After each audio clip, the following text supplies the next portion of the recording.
Hey there, welcome to Module 9 of the Sattin Farm course. This module is all about winter growing, and before we get into it, just have to have a huge thanks to Paywall Co. for sponsoring this entire course. Without the help of Diego and Paywall Co., none of this would be possible, and more on them later. Now in this module, I'll get into some general stuff about winter growing, how to protect your crops using row cover and tunnels, irrigation and moisture control, plumbing and freezing issues, and a little bit about planting, both transplanting and direct seeding, but we'll get into those more in depth in future modules. Let's kick off this module with some general stuff. And first of all, you have to realize that winter growing is going to depend a lot on where you're located. I'm in Raleigh, North Carolina, which is in Zone 7B. We have pretty mild winters here, and it allows me to grow pretty easily through the wintertime without a lot of input. I have tunnels, and I'll get into all that kind of stuff, but I focus a lot on winter growing. Now, if you are further north than me, and it's much colder, you get a lot of snow, those sorts of things, well, you probably can't grow as much in the wintertime without a lot of infrastructure, inputs, and those kinds of things. But if you're further south than me, well, you can focus a lot more on winter growing and do some really good business in the wintertime because it'll be warmer, obviously, and you'll have less constraints and things will just be growing a lot easier. Now, let me talk about why I love winter growing so much and why you might want to consider it. I think most people think of farming is from spring to fall, right? You get out there as soon as you can in the spring, wait for the fields to dry out, fight those late frosts, and then just push through the season and kind of take the winter off. And I think for a lot of people, you may not have an option if you live in an area that's super cold or has a lot of snow. But I want to change your opinion a little bit about winter growing in this because I'm now focusing a lot on winter growing and sort of open up your eyes to it because there's a lot of benefits to it. Now, for me, why did I think about this and why am I actually not growing in the summertime? I'm kind of doing the opposite season now. Well, first of all, I'm in, as I said, North Carolina, and it gets very hot here in the summertime, and that causes a few problems. First of which, the kind of crops that I like to grow, like the quick growing, high turnover crops, like my main crop is lettuce mix or salad mix, that doesn't do great in the summertime. There are some workarounds, there are some tricks to like coerce the lettuce into growing, but it naturally just doesn't want to grow in the summertime. It doesn't have the same yields, it doesn't taste as good, doesn't look as good, you're fighting pests, those sorts of things. So for me, I was putting a lot of effort in the summertime without a lot of output, and that's something that I don't really like to do. That's not a good equation there.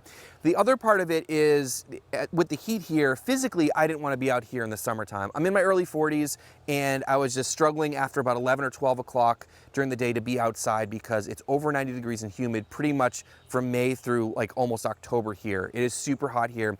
And I think even if you're younger than me, you'll probably understand that the heat can be very oppressive in the summertime. So those are kind of the reasons why I've kind of shifted my growing to mostly winter growing.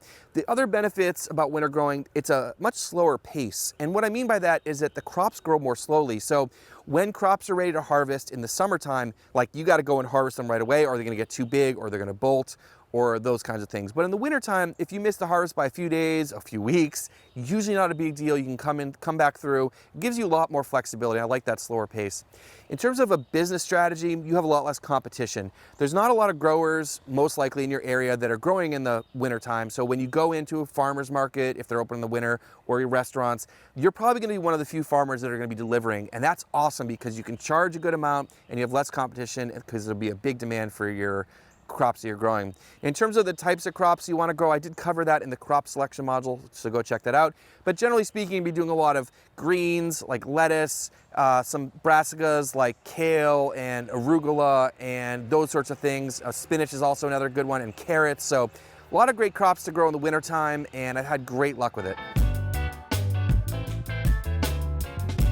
A big part of winter growing is going to be protecting your crops, and there's two things you need to protect it from. One is going to be the cold, because frost obviously hurts crops, and also from winter precipitation. So there are a few ways you can do this, and I want to go through all of them. I think the best way obviously is using tunnels. Hopefully you saw my last module, which was all about tunnels. I'm a huge fan of that. The tunnels will take care of both the cold and the winter precipitation, so we'll get into that, but there are a few things that you can use other than tunnels. The first way you can protect your crops from winter cold is going to be row cover, and this is a super common tool that's used on farms because it's the cheapest way to cover the most amount of land. It is probably my least favorite method. I have a love-hate relationship with row cover, as I'm sure a lot of you do out there as well. The negatives are it doesn't last that long. I tend to be clumsy and rip it pretty often. You also have to weigh it down in a lot of places because it's super lightweight. If you're not in a tunnel, it's gonna blow around. You're gonna need a lot of sandbags or stones or pavers or something like that to keep it in place. It doesn't really protect from the moisture as well as something like a tunnel will. But as I said, it does give you really good frost protection, and it's very inexpensive for covering large areas. So row cover, which is also known as Agribon or Remay, comes in different thicknesses. And what I have here is the medium weight. It comes in Ag 15, 19, 30, and 50. So the 15 is kind of advertised as like an insect netting. It's super lightweight. I've tried it before. It's like, it rips when you look at it funny. It's so thin and not very durable. So as you go up in higher weight row covers, it will give you more frost protection, like more degrees of safety in terms of temperature, and it'll also be more durable, and it's also more expensive. So I think most people are either getting the 19 or the 50, the low or the medium. I like the Ag 30, which is the medium one. It gives me a good balance between durability, more protection, and cost. And so I usually like the 30. Now, if it's really cold outside and you need more protection, you can double up. You can put 2 layers on, but then you need double the row cover. So these are all things you need to consider, but Ag 30 is kind of where I like to live for my context here and those sorts of things. So in addition to the row cover, you're gonna need a way to support the row cover because you don't wanna lay it directly on top of your crops, because when it freezes, you'll have issues and things will die. So you have to keep it somewhat elevated off the crops. And there's, in my opinion, 2 ways to do that. The first way is gonna be using something like this, just a piece of wire. I bought these pre-made, or you can just buy a spool of wire, which is probably cheaper, but this was great because they come, I don't remember the length, but I'll leave a link down below. They come this length for one bed, and when you take them out, they straighten out, so they're easy to store, which I really like. If you get a spool of wire, sometimes they don't do that. So you can see them laid out here on the beds. These have been out for a while. I probably can take these out soon as we're coming out of winter time here. I'm not expecting too many hard freezes at this point. The other option is something like this, which is a 10-foot piece of 1/2-inch electrical conduit. And I bent these myself using a very simple rig that was made out of a piece of plywood, some screws, and a piece of wood. And I just drew an arc with a string to the right size and radius that I wanted and just bend it that way. There are also commercial ones available, I believe, but these are pretty inexpensive. But again, if you need a lot of these on your farm, like, it's gonna add up quickly. But this is definitely a preferred method, and let me show you how this works. So for this will cover 2 beds like this, and I put them down all the way, and this allows the 10-foot row cover here to cover half the tunnel and work really, really well. I do love this method a lot, and you can also use this for low tunnels, which I'll talk about in a few minutes. Keep in mind with the size of your row covers is going to, you make sure you get the ones that fit your setup the best. This goes back to me talking about standardization in terms of your beds and tunnels. They come in different widths and lengths. These are 10 foot by 100 foot. So each one of these will cover half of my tunnel. So I'll pull them over. I did buy these from Farmer's Friend. They came in a 20 foot by 100, and I thought I'd cover the whole tunnel with one piece, but it was just too cumbersome. So I cut it in half, and it seems to work a lot better. But if everything's standardized, then you can have the same row covers and they can work everywhere, and you don't have to remember which thing goes where. So let me show you what this looks like here. So they just pull over like this. And you can cover up 2 beds with a 10-foot piece. And this is what I do here in the tunnels. And then when I don't need them, I just kind of toss them over the side. Of course, I'll do this a lot neater, but. And another question people have is about storage of row cover, because you make sure it's dry when you put it away. And the other thing is you can set up a really simple braiding with this to keep it a little bit more organized. And the way that you do that is pretty simple. Just make a loop like this and pull it through until you have another loop. And you just keep doing the same thing. This is already tied up at the bottom, but you just come through and do it just like that. And you keep going, and eventually you'll get a nice braid like this. It takes up a lot more space and it's a lot easier to store. But again, super simple. To just a little tip to keep this under control. So benefits of row cover: it's cheap, you can cover a large area. Just keep in mind that it's not going to keep the moisture out, and be very careful about the moisture control, because once these guys get wet, they're going to hold a lot of moisture in. So make sure you're ventilating when you need to, and those sorts of things. We'll get into more about irrigation and ventilation a little bit later. I have used what I would call low tunnels in the past, and I don't really recommend this for commercial growing. These are basically built out of 10-foot pieces of electrical conduit with a piece of greenhouse plastic over it. It is much more inexpensive than having caterpillar tunnels, but the amount of labor that you have to spend working these things, setting them up, moving them, getting in and out of them, harvesting, all that kind of stuff, it's just not worth it to me. I think they're great for smaller situations like home gardening and those kinds of things, but keep in mind also with low tunnels or spaces that are very small, they heat up super quick in the morning, and you have to be very careful about ventilating them or you can cook your crops. And they don't really provide that much more protection than row cover, although the plastic does help. I find that they're not worth the time that you have to put into it. So I'd recommend this for home scale stuff, but really not for commercial stuff. Let me jump in here real quick and take a minute to talk about our sponsor, PaperPot Co. As I mentioned at the beginning of this module, this entire course is sponsored by PaperPot Co. Without the help of Diego and PaperPot Co., this course wouldn't be possible. And I truly mean that. For me to be able to spend the time on this and give this away for free on YouTube, this would not be possible without their help. In addition to being the founder and owner of PaperPot Co., Diego's also an awesome podcaster and YouTuber. I highly recommend you check out his podcasts like Farm Small, Farm Smart, and his new one, Carrot Cash Flow, which is about the farm business stuff. Things that Diego really loves to nerd out about, so go check that out. In addition to that, PaperPot Co. has great tools, equipment, and supplies that really focus on high quality and efficiency. They're a reliable place to buy things from, and they have great customer service. In addition to all that, there are extra resources for this course at paperpot.co/Josh. Go check out what they have and let them know you're enjoying the course. Back to the module. The most important tool and strategy on my farm to help me with winter growing is definitely the tunnels. And if you have questions about types of tunnels, sizes, all the things you would want to consider with tunnels, go check out my last module, Module 8. It's all about tunnels. But I'm going to talk specifically about what I have here, which is these 14 by 100 foot Gothic Pro Caterpillar tunnels from Farmer's Friend. I love them. I think a lot of people either have them or are considering these kinds of tunnels because they're inexpensive, cheap to set up, and allow a lot of flexibility. Now, you can get away with a lot of winter growing with row cover and low tunnels like I mentioned previously, but these allow me to do it way quicker with less time input, and also I think give a much more consistent environment for the crops. As I said, it's way faster because I don't have to deal with row cover as much, and I can open and close the tunnels pretty quickly, either the ends and the sidewalls. So that makes it super easy to cool it off in there versus messing with a whole bunch of row cover, and I don't have to worry about keeping the weight on the row cover and it ripping and all that kind of stuff.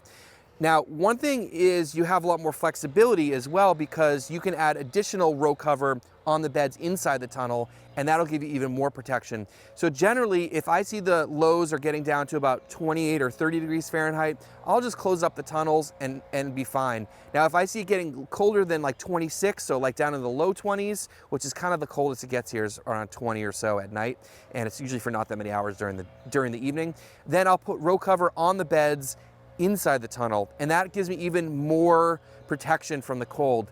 Now, this system of row cover inside of a tunnel was, as far as I'm concerned, spearheaded by Elliot Coleman, who's in Maine, who did a whole book about winter growing and helped us a lot as growers with a lot of this kind of stuff.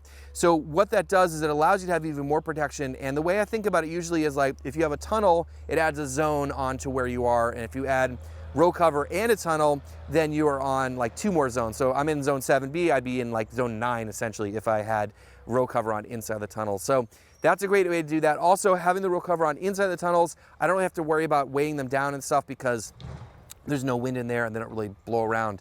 Now, the biggest thing with the tunnels is maintaining temperature. And so what you have to realize is because these are not heated, right, you have to maintain the temperature by opening and closing the tunnels. And if you know that if the temperature is going to drop below freezing in the evening, make sure you close up your tunnels in the afternoon while the sun is still hitting the tunnels. And what that does is it allows the tunnels to trap as much heat and heat up the soil as much as possible.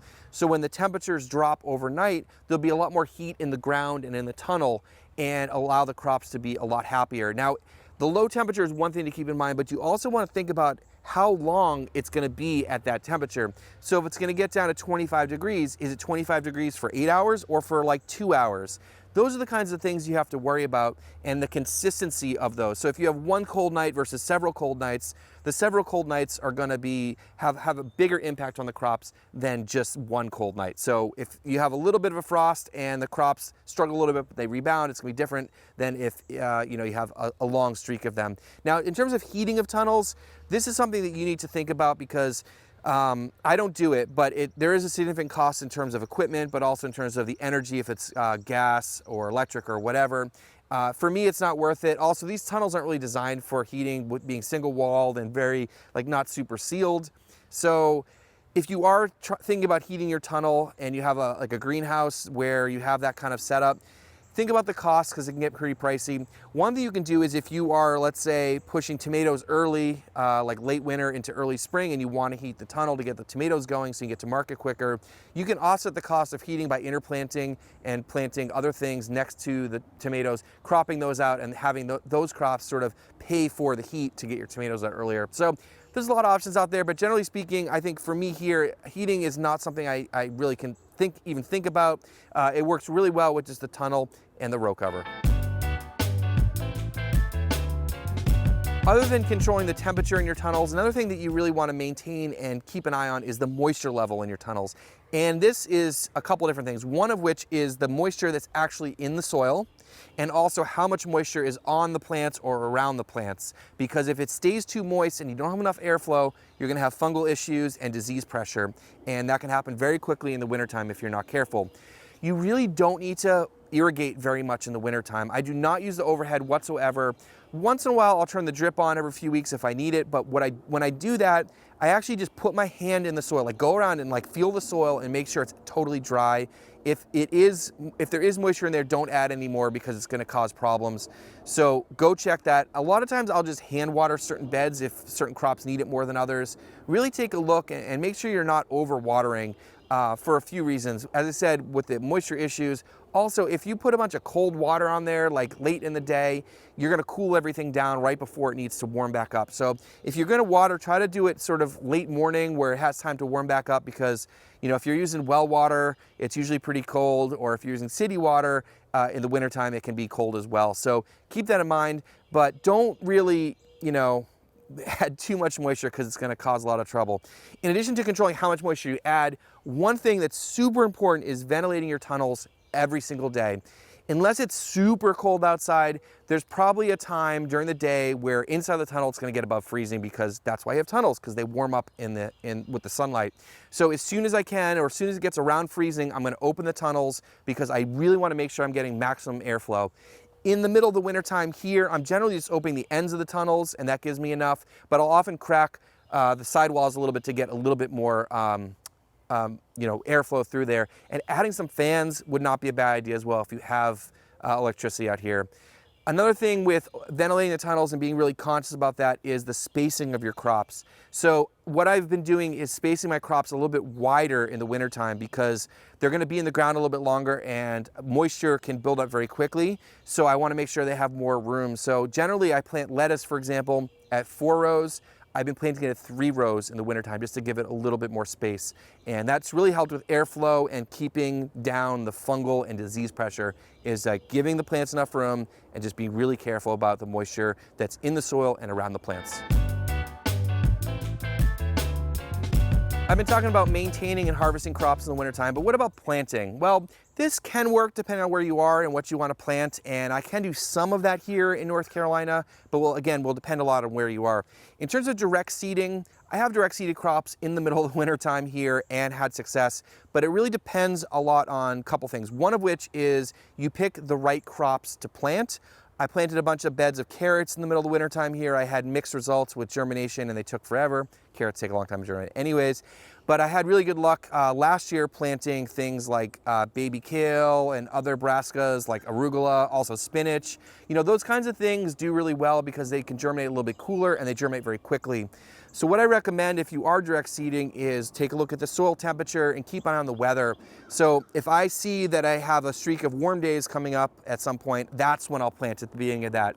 You really want to give them the best chance to germinate in terms of the temperature. So if it's really cold out, I wouldn't really worry. I wouldn't really try to do some direct seeding. And the same thing goes for transplanting. Look for those warmer days. You don't want to put out brand new seedling if it's super cold outside. It's going to be even more struggling if it's cold out. So in addition to the temperature, keep in mind with the moisture, I really like to use hand watering with newly planted beds, especially direct seeded beds. I will just literally go and check them either once or twice a day, check on the moisture level and hand water them as needed. And that way you'll get the best results with direct seeding and also having results with transplanting. As I said, I'll get into direct seeding and transplanting in more detail in later modules.